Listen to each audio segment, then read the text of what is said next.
This channel does not promote any violent, harmful, or illegal activities. All content provided by this channel is meant for an educational purpose only.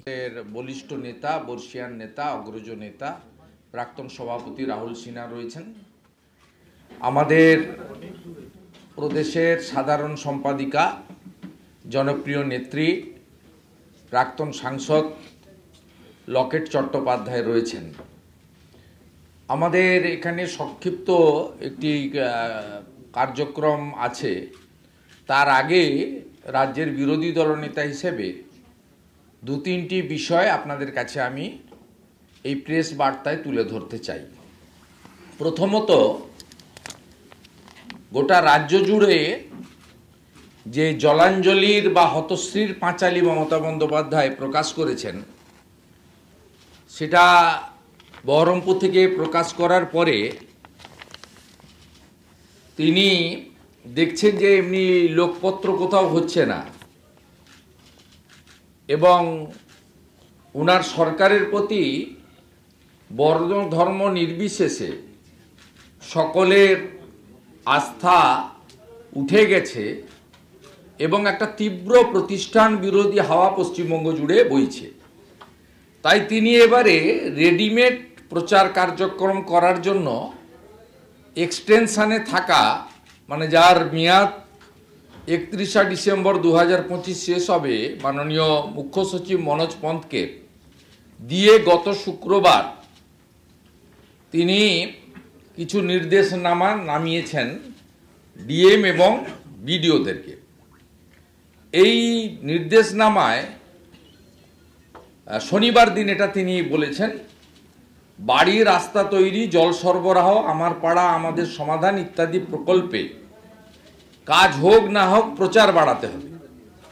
ইতিমধ্যে আমাদের রাজ্যে আপনারা জানেন যে আমি কিছুদিন আগে আমাদের প্রধান কার্যালয় 6 নম্বর মুরলীধর সেন লেন থেকে, সেখান থেকে আমি অভিযোগ করেছিলাম যে 7,000 কোটি টাকার 9,114টি স্কিমে টেন্ডার করা হচ্ছে এবং আমি ঠিকাদার বন্ধুদেরকে অনুরোধ করেছিলাম, আপনারা আর যাওয়ার শেষ মুহূর্তে ঠকবেন না, আপনারা ঠকবেন না। যদি ঠিকাদারি নেন, আমরা কিন্তু ভবিষ্যতে দায়িত্বে এলে এই অবৈধ কাজের পেমেন্ট করতে পারবো না।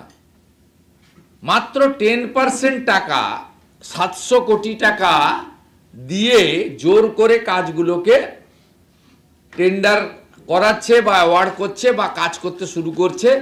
7,000 কোটি টাকায় মাত্র 10% টাকা অ্যাকচুয়াল বরাদ্দ।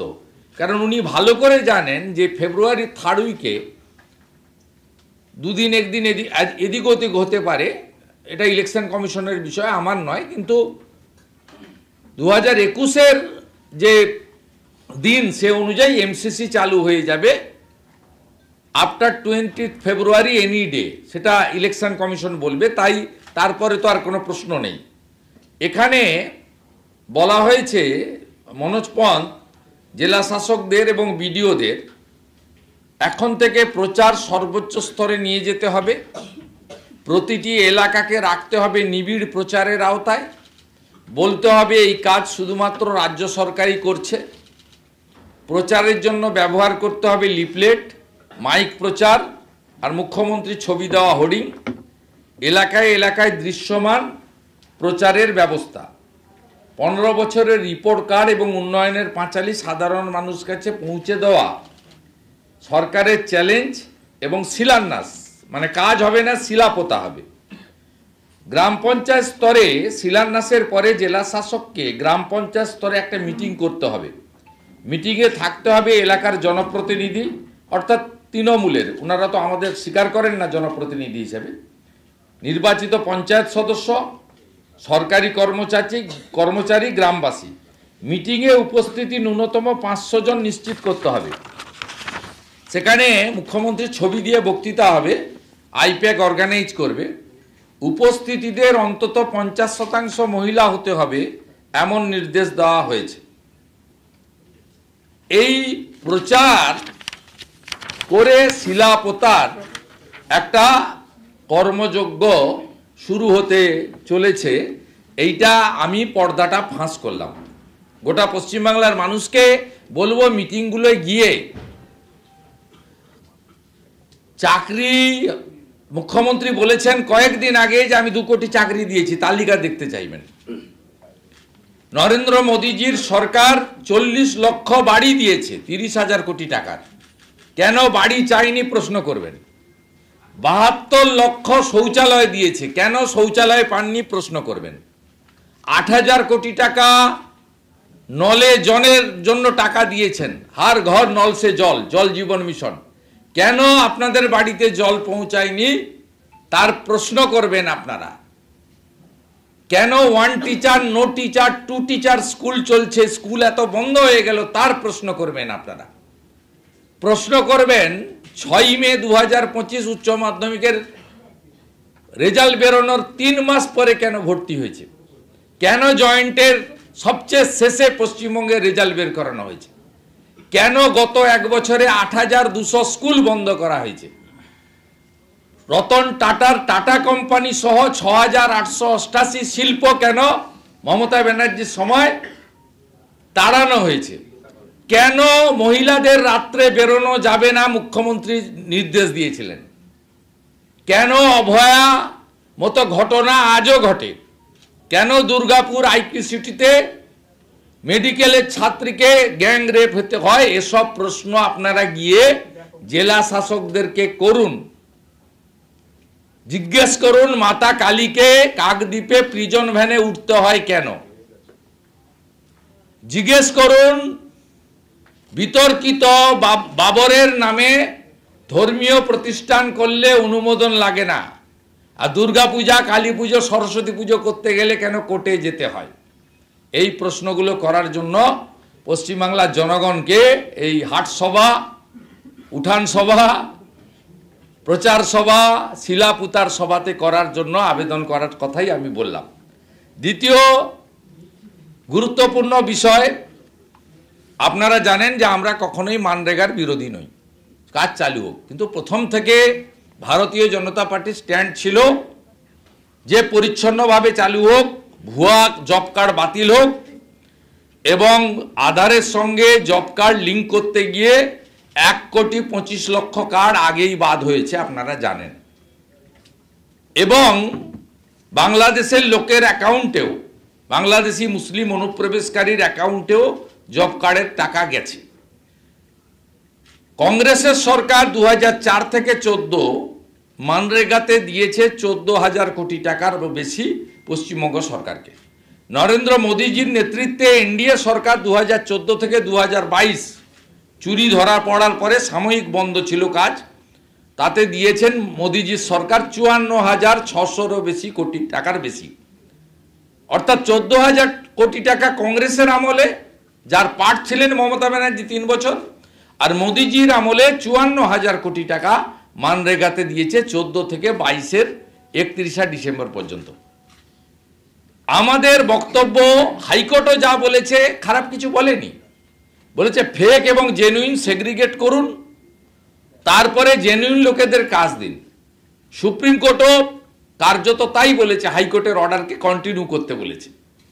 এবং হাইকোর্টের, সুপ্রিম কোর্টের অর্ডার নিয়ে আমাদের কোনো বক্তব্য নেই, কিন্তু আমি আজকে আপনাকে একটা তথ্য তুলে ধরছি, আপ টু ডেট তথ্য। এটা রাত্রি 12টার সময় প্রত্যেক দিন আপডেট হয়ে যায়। সেটা হচ্ছে, এখন ভারত সরকারের নির্দেশে নো ইয়োর কাস্টমার, আমাদের অর্থাৎ আধারের সঙ্গে জব কার্ডকে লিঙ্ক করতে বলেছে পোর্টালে। দেখুন কি ভয়ঙ্কর চিত্র, কত অবৈধ অনুপ্রবেশকারী এবং ভুয়া জব কার্ড পশ্চিমবঙ্গে আছে। দেখুন, এখনো পর্যন্ত 2,56,38,503, মানে আগে আধারের সঙ্গে জব কার্ডের লিঙ্ক করতে গিয়েই 1 কোটির বেশি বাদ গেছিল।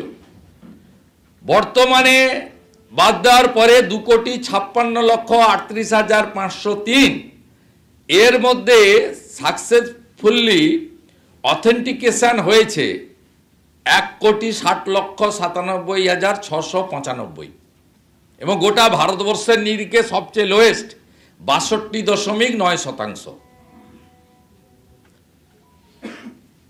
বিরাট অ্যামাউন্ট, বিরাট সংখ্যক জব কার্ড যে ভুয়া, একদম ডিস্ট্রিক্ট ওয়াইজ।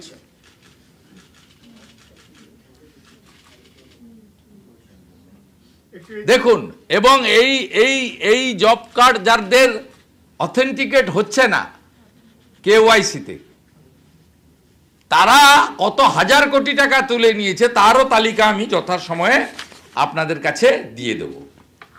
আর একটি বিষয়, আজকে আমরা প্রধানমন্ত্রীকে ধন্যবাদ জানাবো। তিনি বন্দে মাতরমের উপরে একটি অত্যন্ত সুন্দর এবং তার যে গোটা বিশ্বের মধ্যে আমরা মনে করি অন্যতম ভালো বক্তা তিনি বন্দে মাতরমের উপরে পশ্চিমবঙ্গ থেকে তৈরি হওয়া বন্দে মাতরম নিয়ে তিনি আজকে সংসদে একটি মূল্যবান বক্তব্য রেখেছেন। দেশবাসী শুনেছেন, আমরাও শোনার চেষ্টা করেছি।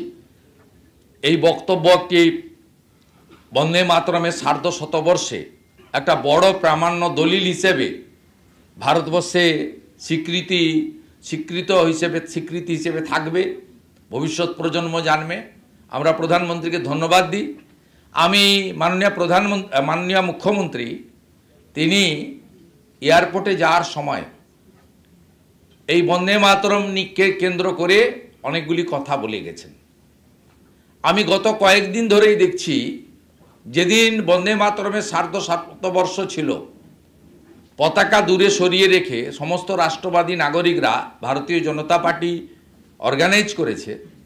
আমরা সব জায়গায়, আমিও কোথাও ছিলাম, লকেট দিয়েও কোথাও ছিলেন, রাহুল দাও ছিলেন, অন্যান্য সমস্ত নেতারা, রাজ্য সভাপতি সহ কোথাও ছিলেন।